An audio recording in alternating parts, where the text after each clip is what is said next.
Bab 161, Victoria diberhentikan. Villa Giok. Hailey berguling-guling di tempat tidurnya yang baru dibeli, tidak bisa tertidur tidak peduli bagaimana dia mencoba.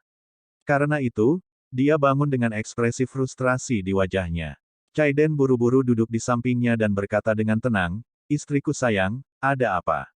Apakah Anda menderita insomnia?" Hailey sangat marah. Meskipun dia akan menikah untuk ketiga kalinya dalam hidupnya dan sekarang menjadi ibu hamil, dia masih murni dan muda, seperti gadis remaja. Hailey berkata, di sebelah sangat bising. Ada begitu banyak orang di rumah Victoria Clarke, dan membayangkan mereka minum dengan gembira membuatku marah. Petik 2. Jordan tidur dengan sepupu saya, dan sekarang dia berhubungan dengan Victoria. Dia sudah bersama dua wanita berbeda dalam waktu kurang dari sebulan sejak perceraian kami. Apa yang memberinya hak untuk melakukan itu? Hailey baru bersama Chaiden setelah perceraiannya dengan Jordan, jadi dia merasa dirugikan. Chaiden tercengang karena mereka tinggal di sebuah villa di mana tidak akan ada masalah isolasi suara yang lazim di apartemen. Paling tidak, Chaiden tidak mendengar apa-apa. Aku akan pergi ke sebelah untuk mencari mereka. Chaiden baru saja akan bangun ketika dia ditarik kembali oleh Hailey. Hei, Hubi, lupakan saja. Jangan pergi. Hailey takut Chaiden dan Jordan akan bertarung lagi karena Chaiden pasti akan kalah. Hailey bertanya, apakah Victoria Clarke punya banyak teman di New York? Dia baru saja membeli sebuah villa hari ini, dan begitu banyak orang di sini untuk merayakannya. Mobil-mobil yang diparkir di luar pintunya juga semua mobil mewah. Petik 2. Chaiden tersenyum tipis dan berkata, mungkin, tapi jaringan kecil koneksi miliknya tidak signifikan dibandingkan dengan jaringan Hustley di New York City. Petik 2. Selain itu, saya sudah mengirim seseorang untuk memeriksa nomor plat mobil yang ada di tempatnya. Segera, saya akan dapat mencari tahu siapa mereka. Petik 2. Sayang, tidurlah. Yakinlah, karena Victoria Clarke dan Jordan Stelle berani memprovokasi kita seperti itu, aku akan membuat hidup mereka sulit di New York City. Petik 2. Setelah setengah jam, Chaiden menerima panggilan telepon. Chaiden, saya telah menemukan bahwa Porsche merah muda itu milik Stella Weston, pemilik Stella Cosmetics, dan dua kartu lainnya milik karyawan perusahaan mereka. Petik 2. Chaiden berkata dengan senyum tipis, jadi, perusahaan produk kosmetik kecil itulah yang didukung oleh Maggie. Chaiden tahu tentang Stella Cosmetics karena merek tersebut menjadi terkenal di negara itu dalam 2 tahun terakhir dan karena beberapa alasan khusus. Namun, mengingat ekspresinya, dia jelas tidak menganggap serius perusahaan Stella. Pukul 11.30 malam. Stella dan yang lainnya berjalan keluar dari Villa Victoria dan Jordan, dan mereka berdua pergi keluar untuk mengantar mereka pergi. Bye, Victoria, sampai jumpa di kantor besok. Sampai jumpa, Nona Clarke.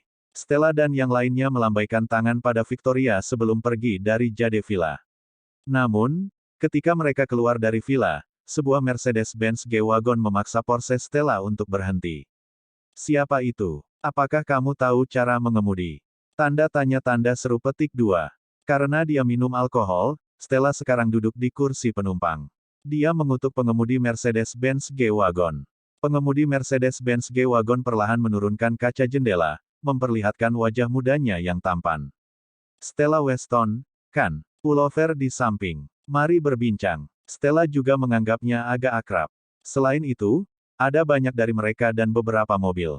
Jadi, dia tidak takut dia akan menyakitinya. Karena itu, mobil Stella dan rekannya semuanya berhenti di pinggir jalan dengan lampu hazard menyala. Stella dengan dominan mengenakan sepatu hak tingginya, siapa kamu? Bagaimana Anda tahu saya? Chaiden juga turun dari mobil, menyalakan sebatang rokok, dan tersenyum.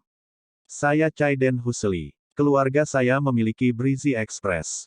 Petik 2. Express sejuk. Keluarga Hustley. Stella segera terkejut. Ada pembangkit tenaga listrik tersembunyi di mana-mana di kota ini, dan terlebih lagi, Chaiden mengendarai mobil mewah. Jadi, meskipun Chaiden memaksanya untuk berhenti, dia tidak melontarkan kata-kata kasar karena takut dia mungkin secara tidak sengaja menyinggung pukulan besar. Mendengar Chaiden mengungkapkan nama keluarganya, Stella benar-benar kaget.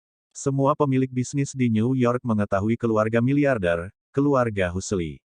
Bahkan orang biasa pun akan tahu bahwa Breezy Express adalah perusahaan logistik terbaik di kota saat ini. Stella segera tersenyum dan berkata, tidak heran saya menemukan Anda tampak begitu akrab, tampan. Jadi itu kamu, Ten Husli. Apakah Anda ingin mengenal saya? Ayo kita bertukar nomor. Caiden mengulurkan tangan dan membantah. Nona Weston, saya ingin bertanya, apa hubungan Anda dengan Victoria Clarke? Petik 2. Stella berkata jujur, kami adalah teman baik, dia baru saja datang ke New York City, dan sekarang dia adalah wakil presiden Stella Cosmetics. Ten Husli, kamu tidak jatuh cinta dengan Victoria, kan? Kasihannya, dia sudah punya pacar. Stella mengira Caiden menyukai Victoria, jadi dia mencari pelobinya.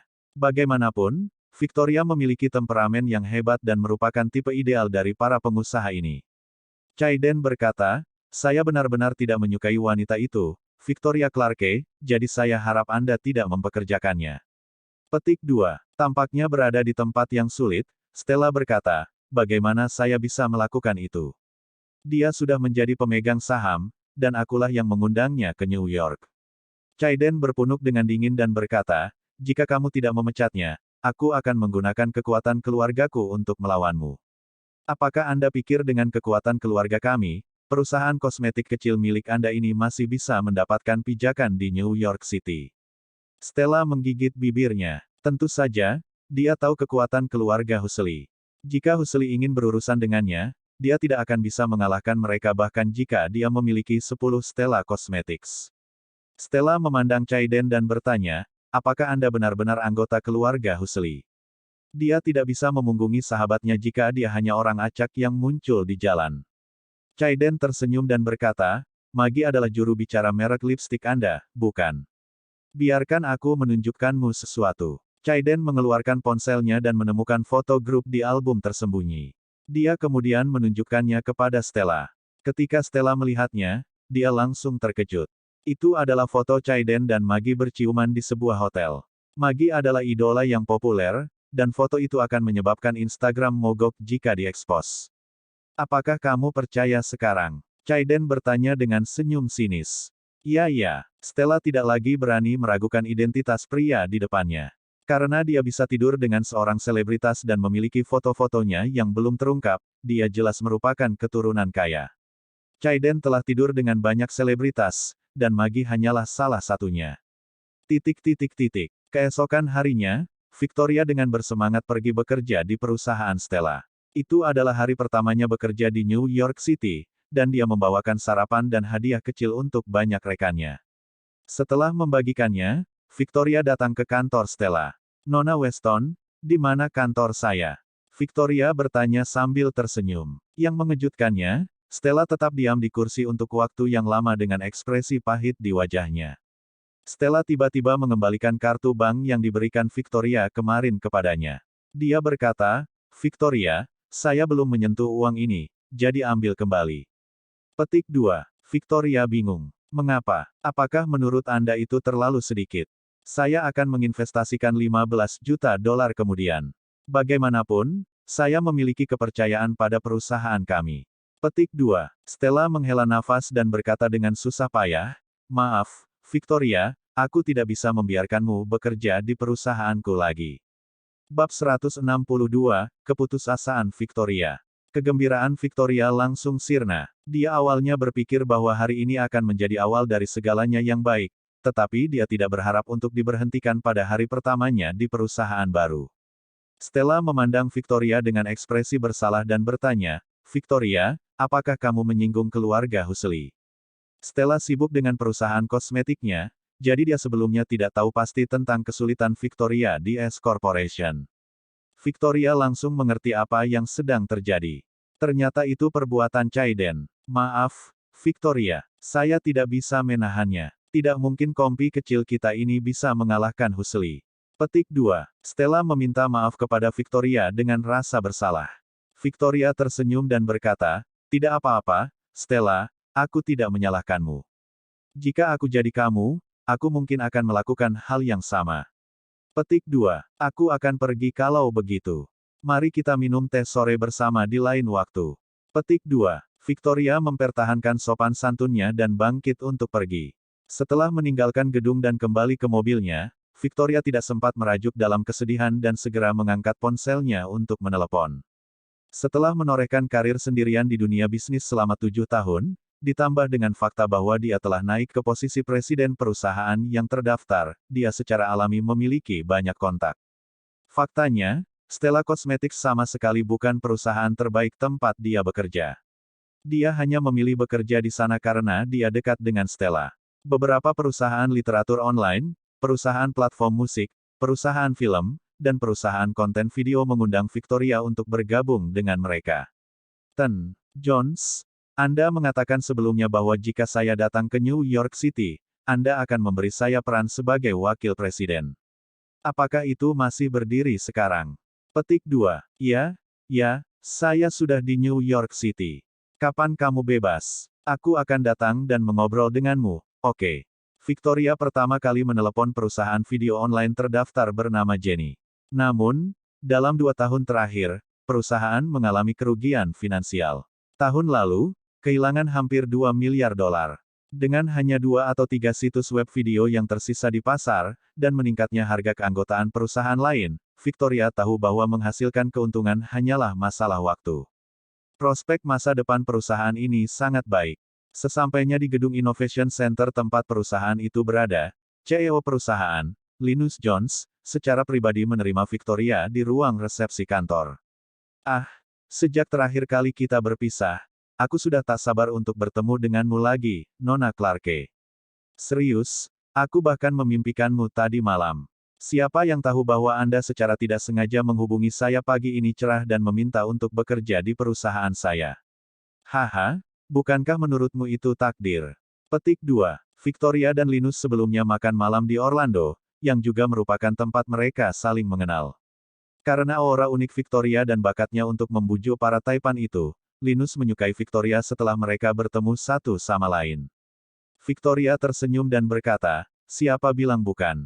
Saya sudah punya firasat selama makan kami punya waktu lain bahwa saya pasti akan bekerja untuk Anda suatu hari nanti, Mer Jones.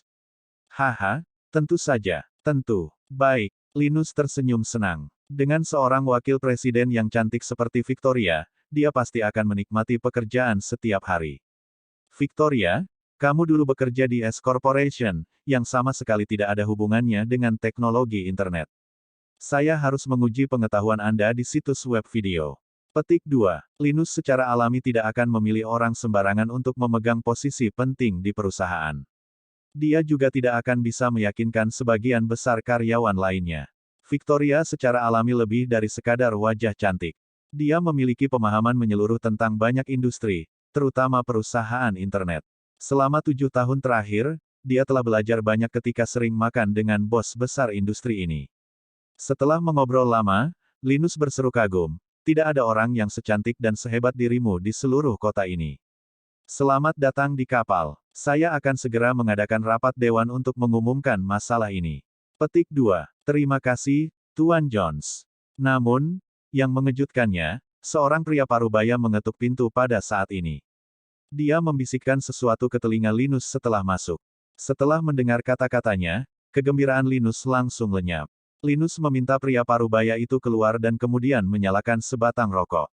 Dia bertanya, Victoria, kapan kamu menyinggung keluarga Husely? Petik 2. Victoria sudah menebak bahwa apa yang baru saja disampaikan pria parubaya itu adalah pesan yang dikirim oleh keluarga Husely. Victoria agak terkejut. Hanya sedikit lebih dari setengah jam sejak dia tiba di Jeniko. Bagaimana Chaiden Husely berhasil mengetahui dan menghentikannya begitu cepat? Chaiden Husely mengikutiku. Petik 2. Victoria memikirkan kemungkinan ini. Terlepas dari perusahaan mana Victoria pergi, Chaiden pasti akan memikirkan cara untuk menghentikannya. Jenny adalah perusahaan yang terdaftar, namun, mereka bahkan tidak dapat memiliki otonomi dan harus tunduk pada keluarga Husely. Victoria memandang Linus dan berkata, Tuan Jones, mungkinkah kamu juga takut pada keluarga Husely? Saya tidak pernah menyinggung mereka, tetapi mereka keluar untuk membunuh saya. Petik 2. Sambil merokok, Linus menghela nafas dan berkata, maaf, Nona Clarke, saya tidak bisa melawan keinginan Tuan Husely. Bagaimana dengan ini? Katakan padaku apa yang terjadi pada kalian, dan aku akan melihat apakah aku bisa membantu kalian berdua menengahi. Petik 2. Itu tidak perlu. Victoria tahu itu akan sia-sia karena Chaiden tidak pernah berseteru dengannya. Dia melakukannya karena dia adalah pacar Jordan. Pada akhirnya, satu-satunya solusi adalah putus dengan Jordan. Namun, Victoria tidak akan melakukan itu. Permisi, Tuan Jones. Victoria sekali lagi pergi dengan sedih. Setelah itu, Victoria menelepon beberapa perusahaan lagi dan juga pergi untuk wawancara. Namun, tanpa kecuali, bos akan menerima panggilan kurang dari setengah jam setelah dia tiba. Senyum di wajah mereka akan langsung menjadi dingin juga. Dia harus mengakui bahwa keluarga Husli benar-benar kuat di New York City. Bos dari 10 perusahaan aneh yang dikunjungi Victoria semuanya takut pada keluarga Husli. Pukul 5 sore, Victoria memarkir mobilnya di pinggir jalan. Dia basah kuyup oleh keringat, dan rias wajahnya sedikit tercoreng. Karena dia telah berjalan dengan sepatu hak tinggi, kakinya sakit, dan tumitnya berdarah. Hatinya yang paling terluka. Setelah ditolak berkali-kali, dia merasa tidak mungkin dia bisa bertahan hidup di New York City. Duduk di kursi pengemudi, Victoria menyalakan sebatang rokok dan meletakkan kepalanya di setir. Ketuk-ketuk. Sebuah Mercedes-Benz tiba-tiba melaju dan berhenti di depan Victoria. Seorang pria mengetuk jendela mobil Victoria. Victoria menurunkan jendela dan melihat bahwa itu tidak lain adalah Chaiden. Chaiden tersenyum sinis ketika dia melihat ke arah Victoria, yang sedang melamun. Dia berkata, "Ada apa, Nona Clarke? Apakah kamu menangis? Cek tes, kau selalu cantik sombong. Kenapa kamu terlihat sangat sedih sekarang? Melihatmu membuat hatiku sedikit sakit." Victoria memelototi Chaiden dengan marah dan berharap dia bisa memakannya. Chaiden bersandar di jendela mobil, menjulurkan kepalanya ke mobil Victoria, dan tertawa. "Bagaimana itu? Kecantikan? Apakah Anda tahu seberapa kuat saya sekarang?" Petik 2. Tidak ada gunanya tidak peduli berapa banyak perusahaan yang Anda dekati. Selama saya menelepon mereka, mereka akan segera memecat Anda bahkan jika mereka mempekerjakan Anda. Petik 2. Saat Chaiden berbicara, dia mendekatkan wajahnya ke wajah Victoria dalam upaya untuk menciumnya. Menurut pendapatnya, Victoria telah disiksa sampai putus asa olehnya hari ini dan pasti tahu kekuatan sempurna dari keluarga